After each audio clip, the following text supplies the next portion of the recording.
Yo, what's up guys, welcome back to another video. This is a reaction to The Armchair Historian, which is a channel that I've not reacted to for ages. But I mean, I saw this video pop up. I have reacted to this channel before and I liked it, and I know it's a good channel to see like history.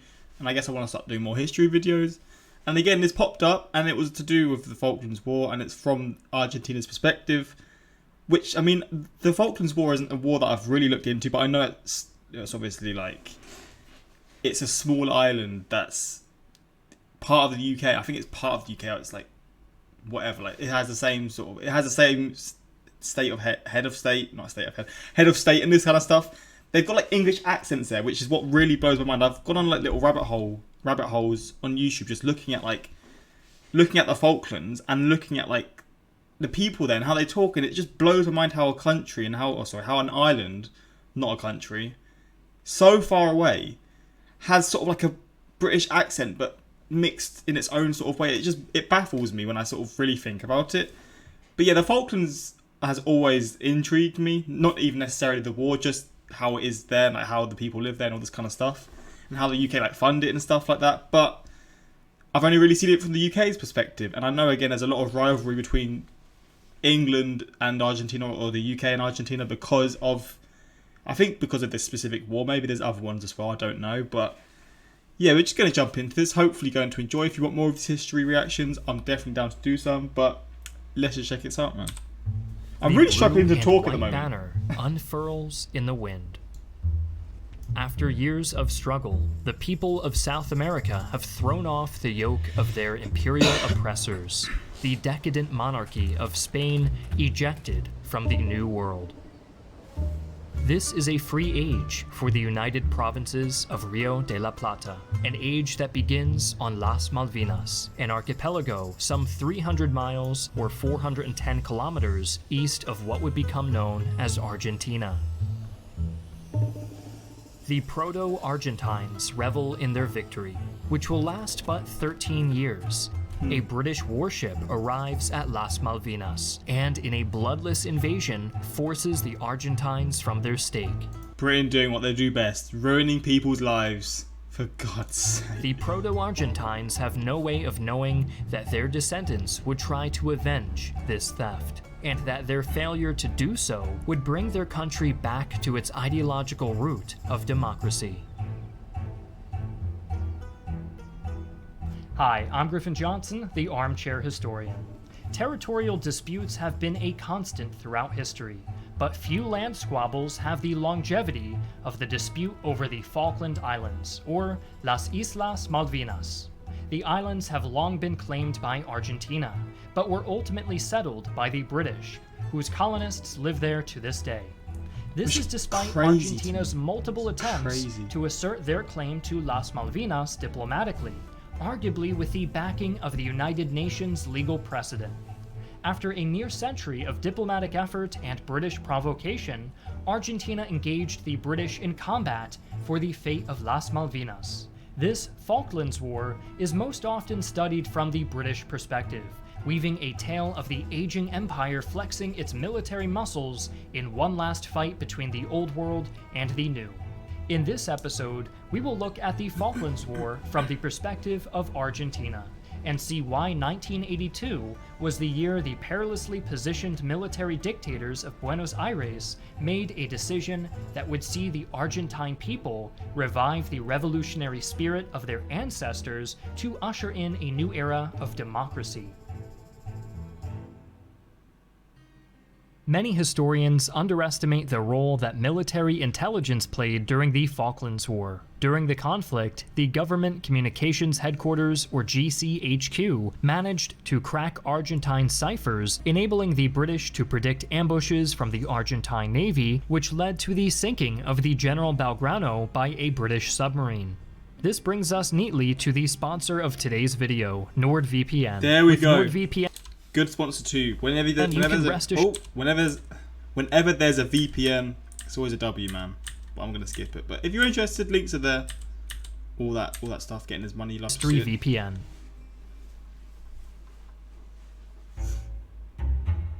Before we discuss the fight for the islands, it is important to understand where this conflict originates in the first place. The dispute over Las Malvinas first played out in the halls of international diplomacy. As the British settled and expanded across the islands, the Argentines protested their presence, reiterating their claim from 1820 and citing the settlement of the island by Argentine gauchos, or ranchers, before the British incursion. The Argentine case is rooted in these twin facts, and the central thesis that the British illegally occupy sovereign Argentine territory. The subsequent votes by the Falkland Islanders to remain British thus have no legal standing. While the Falklanders claim their right to self-determination, the Argentines point to a UN resolution that places territorial integrity over self-determination. In short, this UN ruling guarantees Argentina's claim to Las Malvinas under the color of international law, no matter how many times the British colonists vote to continue their occupation. After all, would the mosquito vote for citronella? Speaking of the UN, the international body took notice of Argentina's plight in 1965 and formally acknowledged that the British and Argentines were engaged in a territorial dispute over Las Malvinas. The UN asked the two sides to negotiate, leading to a series of talks that lasted throughout the 1970s. Argentina and the United Kingdom were able to agree to some minor power-sharing measures, but even as they hammered out the details, the UK began making moves to exploit the resources that they had found on Las Malvinas. Of course. The Argentines protested this breach of good faith, and the UN passed a resolution calling on both sides to not alter the situation on the islands in the midst of their talks.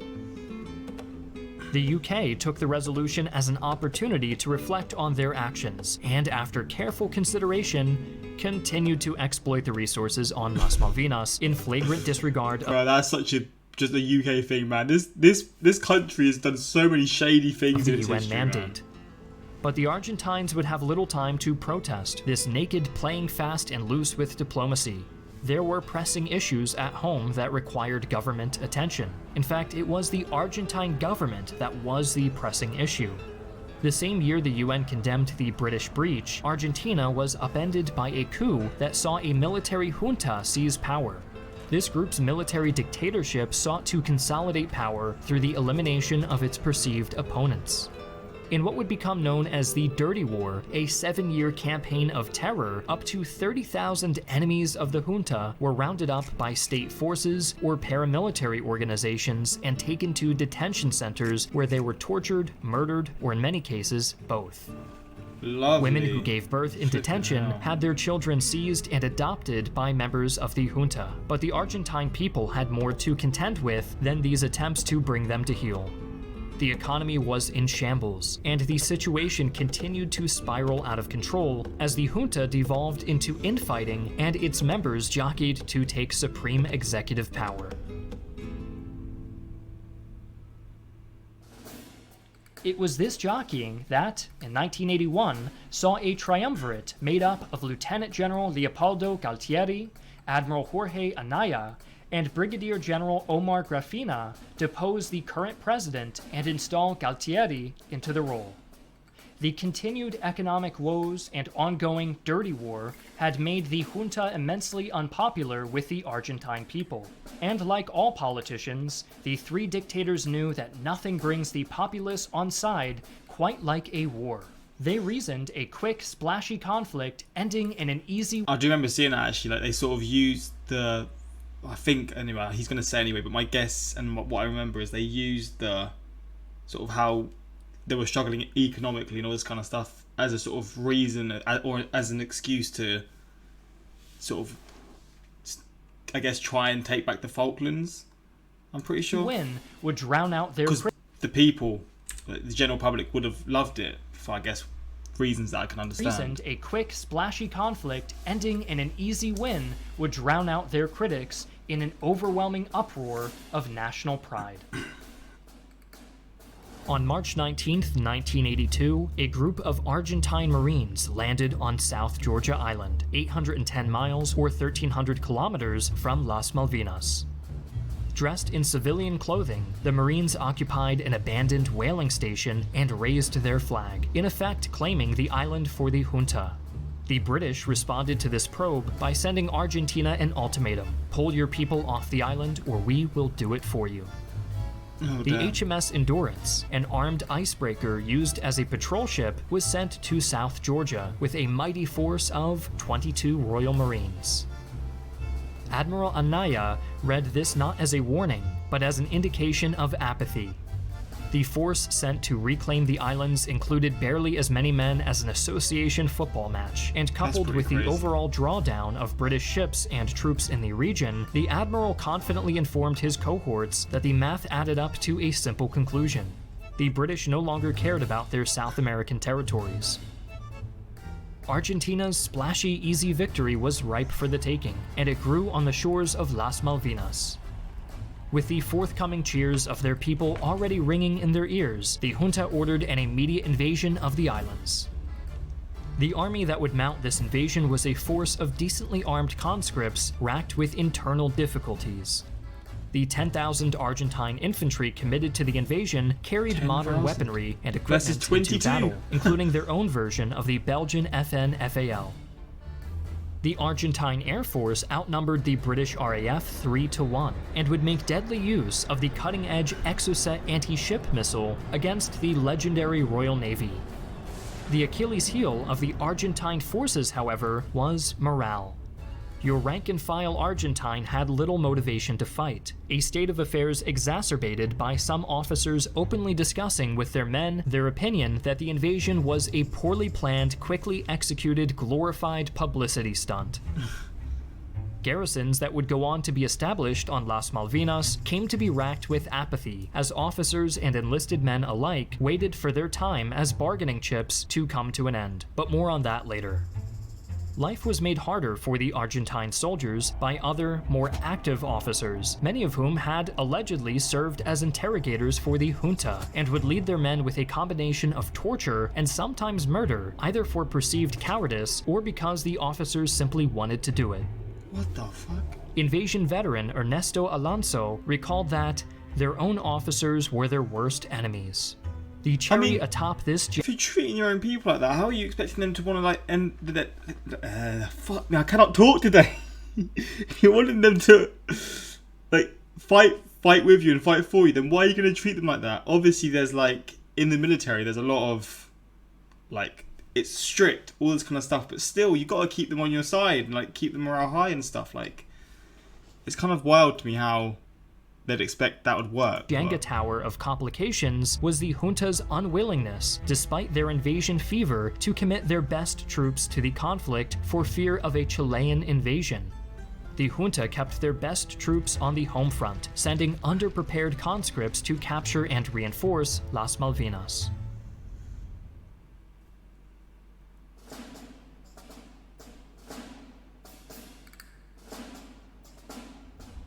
April 2nd, 1982. Argentine infantry land on Las Malvinas at 6 a.m., heading straight for the airport.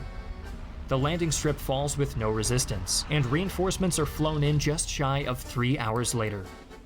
Rex Hunt, British governor of the islands, realizes the futility of the situation and requests negotiations to end hostilities. By 1230, the Argentines have taken the capital of Port Stanley, raising their flag and renaming the city Puerto Argentino, Argentine Port. That was really quick. The only casualty is an Argentine officer, Captain Pedro Gauchiano, who dies in the assault on the colonial government headquarters. The invasion is an unqualified success, and with the speed of their victory and the lack of British deaths, the Argentines are confident the British will come, hat in hand, to the negotiating table. Las Malvinas son Argentinas. The next day, it was Argentina's turn to be censured by the UN. The Security Council passed a resolution calling for the immediate withdrawal of Argentine forces and efforts by both sides to seek a diplomatic solution. Argentina was shocked by this outcome, particularly because the Argentine envoy to the UN believed he had secured a Soviet promise to veto the resolution, and by extension give their implicit support for the invasion. The UN vote was a reflection of Argentina's perilous position on the international stage. They were in a state of political isolation from many of their neighbors in Latin America, having no diplomatic relationship with Cuba, relations on the rocks with Mexico over Argentine asylum seekers fleeing to Central America from the Dirty War, and a long-running border dispute with Uruguay, breeding much distrust between the two countries. Argentina's only supporters in the conflict were Peru, who would sell them a small number of outmoded fighters toward the end of hostilities, as well as Panama and Venezuela. As Argentina weathered this diplomatic assault, their forces on Las Malvinas prepared for a military one, bringing additional materiel to the island to shore up their garrison. Joining this frenzy of rearmament was the Argentine Air Force, who had been largely excluded from planning up to this point. Argentina's pilots had to quickly shift their mindset, as they were trained and equipped for a possible land war against Chile. The news that the UK was dispatching a naval task force to sail all the way from Great Britain to Las Malvinas highlighted a key weakness of this monomania. Few Argentine planes were prepared for anti-ship combat, and fewer of their pilots had trained in air-to-sea warfare. As the British steamed for Las Malvinas, the Argentines dug in. Battle would not resume until the end of April.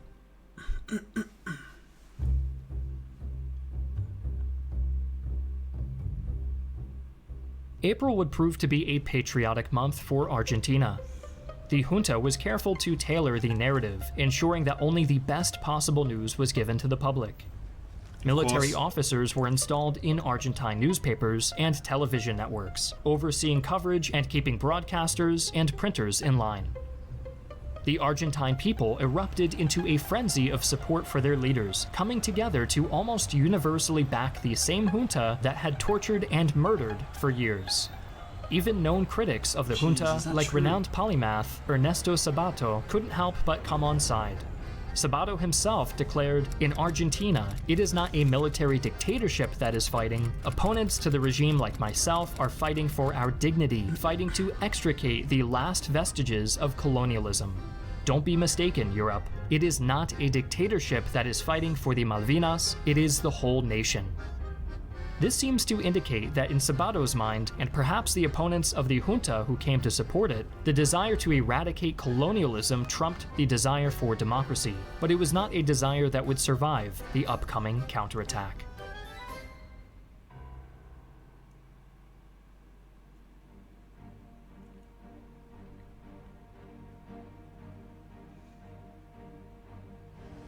On April 25th, the first battle of the British offensive occurs at South Georgia Island. Bro, the Argentine fighting in the ocean as well, man. I cannot imagine how that would be, man. That must be one of the most scary experiences. Obviously, fighting in general is scary, but in the ocean, it just adds so much more to it, in my opinion. But yeah, I don't know how long it lasted. Obviously, he's going to say and he's going to show, but just imagine you're going to be stuck in this sub for days on end, probably. Submarine Santa Fe, a desperately outmoded tub from the 1960s, is spotted by British helicopters and depth charged.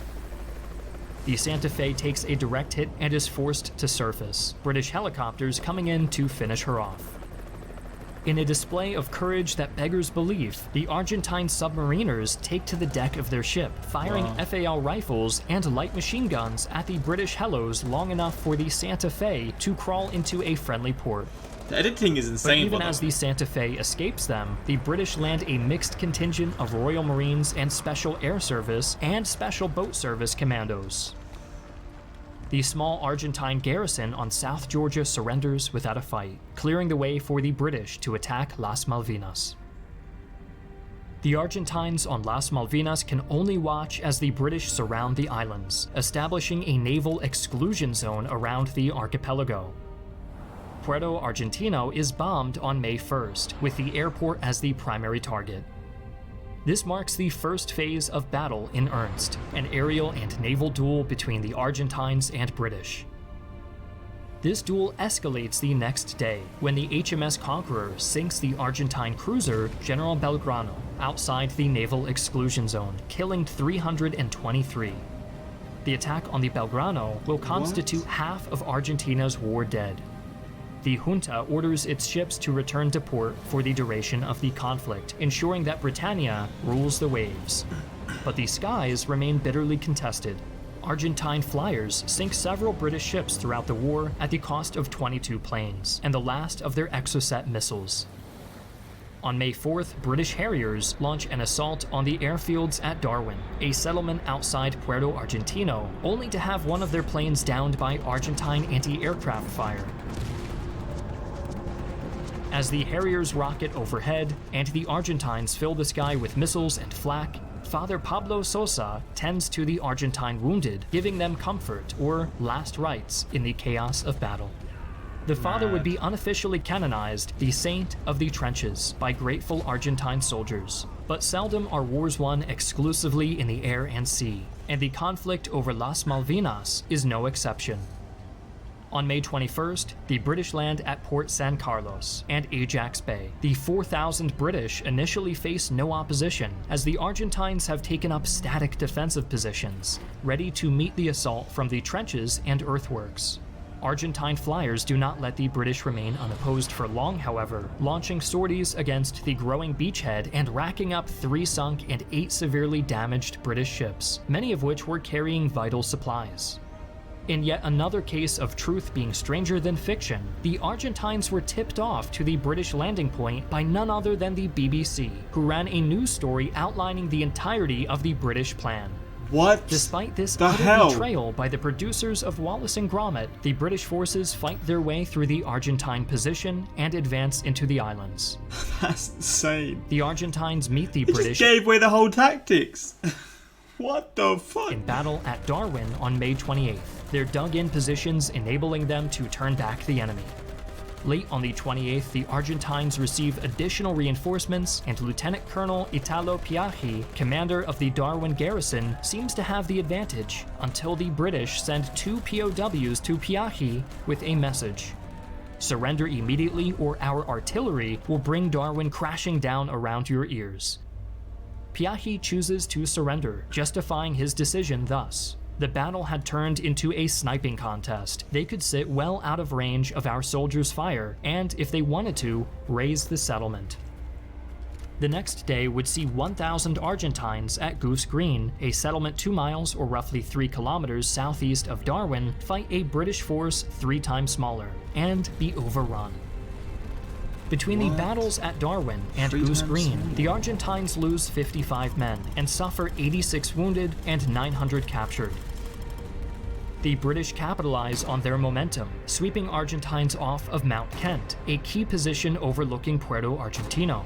The Argentines at the port nevertheless persist, launching a wave of airstrikes on the British supply ships as they mass in the nearby Pleasant Bay. Despite the Argentine efforts, the British land more troops and supplies around Puerto Argentino. General Mario Menendez, commander of Argentine forces on Las Malvinas, orders his men to oppose these landings, and while the Argentines put up a fierce fight, they are unable to prevent the British from assaulting and occupying the remaining heights around the would-be Argentine capital between June 11th and June 14th. With their position secured, the British begin shelling Puerto Argentino, destroying military installations and vehicles with pinpoint accuracy. As shells rain down on him from above, Menendez realizes that the fight is lost and surrenders to the British on the 14th. Las Malvinas son británicas.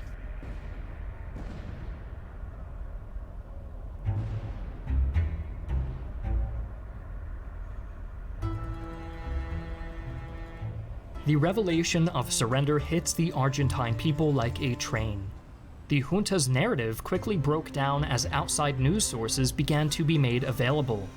Juan Bautista Joffre, an Argentine intelligence officer, wrote of the disparity between reality and the junta's propaganda machine. It was remarkable, even irritating, to watch the North American news with correspondents in Buenos Aires and London and compare what the Argentine media maintained about the development of the conflict. The disaster of the Malvinas conflict would prove to be the straw that broke the junta's back. With the truth out, the Argentine people erupted into a wave of protests. Between the economic crisis, the state of terror, and now the loss of Las Malvinas, the people were finally ready to rise up. Even some members of the military joined them. Wow. The triumvirate of Galtieri, Anaya, and Grafinia was swept aside, replaced by one Alfredo St. Jean, who very quickly was replaced by Rinaldo Bignone. Caught between a population that had finally had it replaced by Rinaldo Bignone. I thought it was the same guy. Caught between a population that had finally had enough and a military seemingly in the same frame of mind, Bignone called a general election in 1983, and the junta was cast from power in a wellspring of democracy. Okay. Argentina has been a federal republic since. And there we go. Las Malvinas, or the Falkland Islands, were laid low by the conflict. The infrastructure of Puerto Argentino, or Port Stanley, completely broke under the pressure of the Falklanders, the British forces, and the 11,000 Argentine prisoners left there. General Menendez tried to arrange for humane repatriation of his men, but the British seemed more interested in expediency, cramming over 4,000 Argentines onto one ocean liner alone before sending it back to Buenos Aires. 649 Argentines lost their lives in the battle for the Malvinas Islands, lives that seem to have been lost in vain. For as the Argentine Foreign Ministry states to this day, the 1982 conflict did not alter the nature of the sovereignty dispute between Argentina and the United Kingdom over the Malvinas. The British have long since lost their interest in negotiating, with the Argentines trying to call them back to the table as recently as 2021, a move that, interestingly, coincides with low approval ratings for the Argentine government at time of writing. Oh well. Well, there we go then. If you want to win the public back, try and win the Falklands back, you know, but interesting video. Great video. I find the Falklands War to be one of the most fascinating topics. I just read a great book I'd recommend by one of the Harrier pilots called Hostile Skies. If done correctly, it could be the perfect topic for a Christopher Nolan film. I just want to see Falkland Island population. I want to see. So it's 2,800 island languages. I guess it is just. So the only official language of the Falkland Islands is English, and this is spoken by everyone on a day-to-day basis. Spanish is spoken by 10% of the population, a significant minority. Most of the Spanish speakers are immigrants, foreign workers, and expats, predominantly from Chile and Argentina.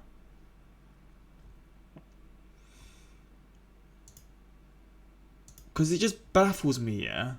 It just absolutely blows my mind how you'll see like people from the Falklands. I'm going to search it up in a second, but you just see, yeah, just see how far away this is from the UK. This is probably maybe not, but like this has to be possibly the furthest it could put like an island can be from the UK. And when you actually look at it in terms of the size, it could probably be like the size of like a county in the UK.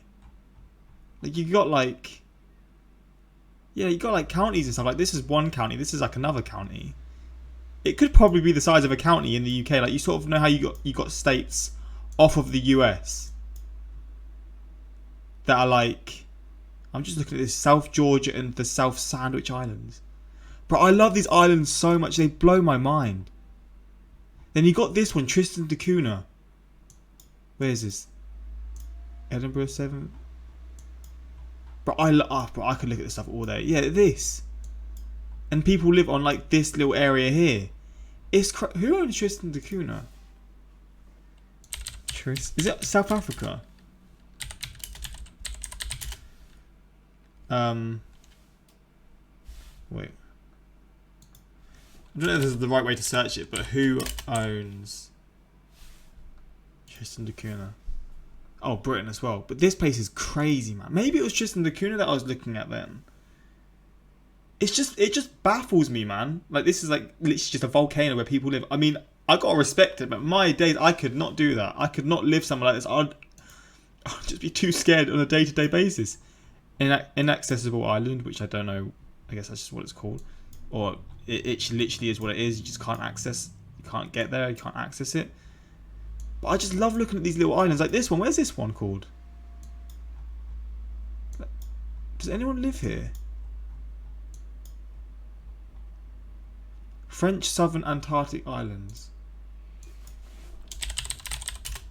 Sorry, this is just what I could do on a day-to-day basis, man. I love looking at this sort of stuff. It really hits that spot. This place looks nice, to be fair.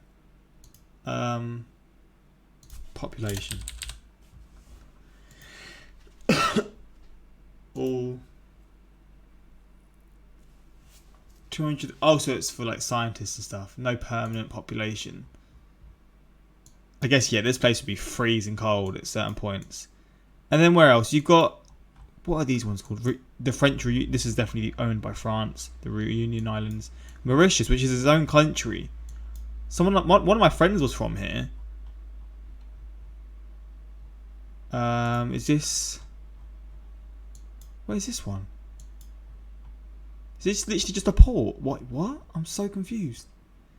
In the middle of nothing. Where is like... Where is it called? Not Suriname. Oh, there's like an island. It's really like a lot of people go there for like... The Seychelles, there we go. For holidays and stuff. Like it's like a holiday spot. But I love this sort of stuff so much. This is so relevant to the video. And the Maldives as well. Of course they're both in this. God, the Maldives really is in the middle of nothing as well. It's just one long road. Flipping hell. Half of it is just an airport. Are these part of the Maldives? Let me just search this. Again, this is completely irrelevant to the video. I just like looking at this stuff. Population. There's a lot of people in such a small area. And let's see the Seychelles.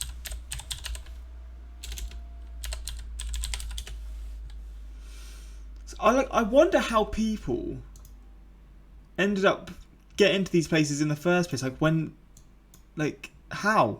Especially like in the 1700s, the 1800s, the 1600s or whatever. How would people have got here? I mean, I understand how boats and stuff, but then how would you have lived there and then built it to what it is now? It's crazy, man. You know what? I'm just going to go on a little goose chase and just look for all these small little islands. It's not going to be too long, but you've got like, so you've got here, you've got the Faroe Islands, which has always interested me because it's so close to like Scotland. But it has no real association. But then you've got this place, which is really close to the Faroe Islands, but it's part of Scotland. I just find it interesting how this sort of stuff happens. And you've got the few ones around the UK, which aren't really that important. I find these ones interesting as well. So you got Madeira here, which is part of Portugal. You've then got the Canary Islands, which is, what's the name for it? Tenerife, like the Canary Islands, which is part of Spain. And then you've got Cape Verde, which is... Cape Verde is its own country, isn't it? It's got a lot of... I think, yeah, it's its own country, but it's got a lot of like links to Portugal. But it's just like... It's like off the coast of Africa. These sort of islands just blow my mind, man. I don't know why I have such an interest in this sort of stuff. What's this place part of? I guess maybe like Ecuador? I don't know. But yeah, I just find this stuff cool, man. I'm not going to lie. This is so irrelevant to the video. You got like Tahiti and stuff here. You got Fiji, Tahiti, the Cook Islands, Samoa, Tonga. It's wild, man. I find these islands so interesting. Kiribati. Then you got Hawaii. Hawaii's actually quite close to... Well, not, I say it's close. It's not close at all. But yeah, it's actually not close at all. Hawaii's just on its own. What countries are the closest to like Hawaii then? The Marshall Islands, probably. I don't know if that's a country or not, though. Tuvalu, yeah, all these countries. Yeah, this is completely irrelevant. I'm sorry for this. What was I originally looking at? Just how far the Falklands is from the UK. Oh yeah, I was going to look at This is 34 minutes long already. I do look at this stuff in my own time sometimes. It's been a long time since I've looked at this kind of stuff, but just seeing this stuff really baffles me. This is just literally The just Falkland Islands, or insane. Islas Malvinas, are an archipelago of 740 islands in the South Atlantic with rugged terrain, cliff-lined coasts, and spectacular wildlife. They are one of the most remote islands in the world, and I spent the last 3 days here on our Hurtigruten expedition. Up until this morning, I had thought the Falklands were only I know natural this guy, is it Trubinsky or whatever. But it looks like the UK. That is crazy, man. learn that a civilization does exist. Thank you. There are about 2,200 residents in Stanley alone, and roughly 3,300 in the entire country. To me, Stanley feels like a small village in England, even That's though I'm crazy, more than man. 8,000 miles from the United Kingdom. And that's because the vast majority of Falklanders are descendants of British settlers who first came here in the early 19th century. The currency is the Falkland Island pound, which only works here. They speak British English with even a thicker accent than you can imagine. They love fish and chips, and there are several pubs where you can grab a pint of local beer. I mean, look how British this pub is. I'm drinking London Pride, but you got the Iron Lady. Their flag What has a accent small is- British well, flag in the corner. I say what accent is that? I know what accent it is, but it sounds so. There are double-decker like you red said, strong. buses. They have red telephone booths. They drive on the left side of the road, and their license plates look like this. I didn't notice any traces of an indigenous culture. Stanley is one of the smallest capitals in the world. There is one bank with no ATMs, and one Wow. newspaper called the Penguin News. There are no McDonald's, no Starbucks, or any other recognizable chains. The streets are Wow. narrow, with no advertisements or traffic lights, because traffic simply doesn't exist. That being said, I did see a variety of supermarkets, souvenir shops, restaurants, tourist centers, and I heard there's even a golf course.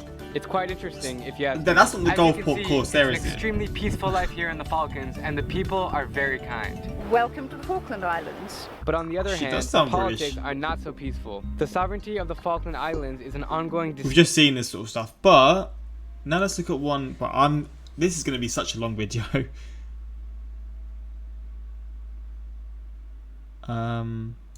Let's just hear this guy speak. As such as it would be in UK, it's quite large scale. Everything's done on motorbikes. The fuck?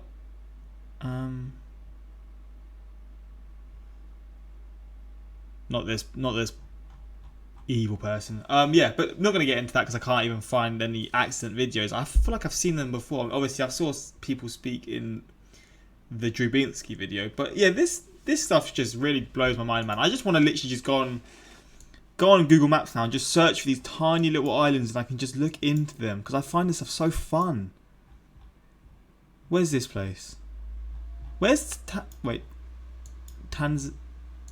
what's the island? Tasmania? That's the one, not Tanzania. That's in Africa. Tasmania, which is a state in Australia, isn't it? I just want to see the smallest populated island, the closest populated island to Antarctica. It probably is the Falklands, right? What about if we go up?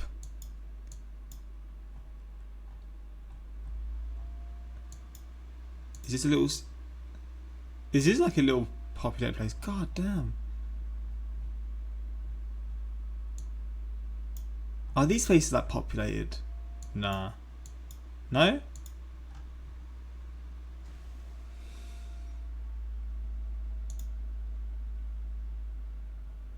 Wait, this is part of this is part of Russia. Of course it is. Yeah, I don't even know what I'm looking at now. This is just dragging on. Sorry for this. I don't even know if anyone's watching anymore. How about here? Don't know about this place. Zanzibar.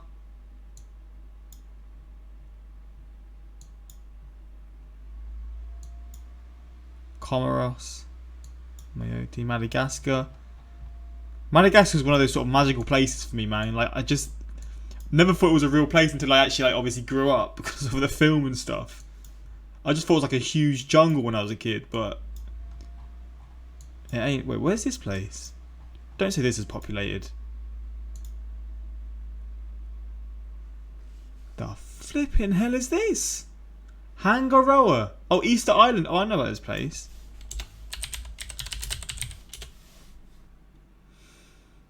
Oh, I spelled it wrong.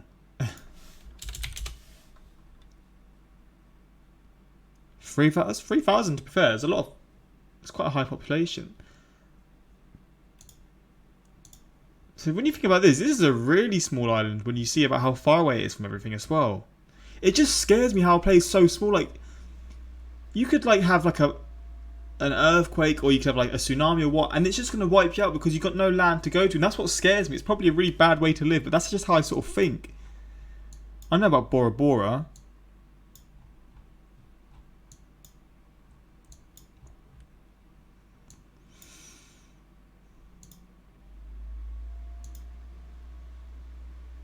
Yeah, there's a lot of French islands as well. You've got French Polynesia. Yeah, I don't know, man. I'm just looking now. Sorry for this. Hopefully you enjoyed. I did actually. This just turned into something completely different, but it was a lot of fun. Maybe I could do a video like this in future. I would love to, because I love this sort of stuff. But that's the reaction. Hopefully you enjoyed, and until next time. Or actually, let me know your thoughts in the comments. But yeah, until next time, like, subscribe. Peace.